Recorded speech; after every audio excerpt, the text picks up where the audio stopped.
Meet Savannah and Lacey, a Salem-based mother and daughter that love Halloween, but more on that in a moment. Hi, George. Oh, yes.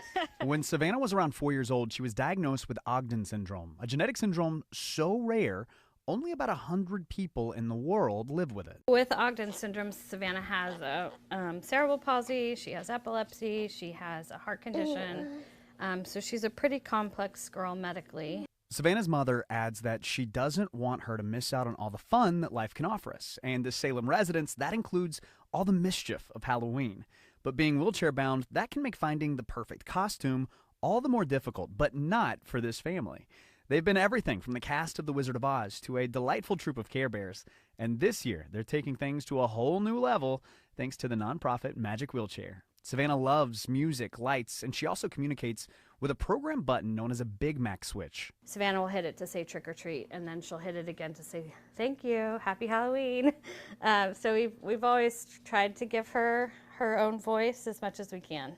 Her family and friends found inspiration in one place for all of that to come together. And chances are, you're probably just a little familiar with it here on NBC.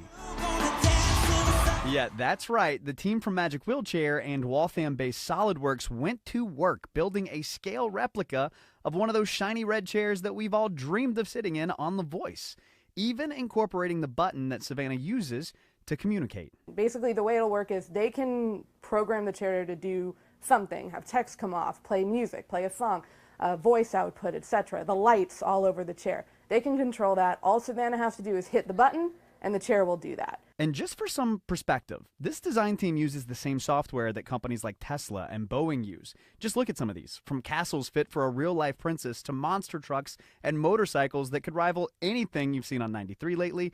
They've created it and cut no corners in the process. Making these experiences for these families is like everyone's favorite part of the job. As Savannah and her family set their sights on a busy Halloween season in Salem, her mother says she hopes that people in the community are taught one of the valuable lessons that she's taught them. To have an open heart, and you know, she's really led my path of who I am today.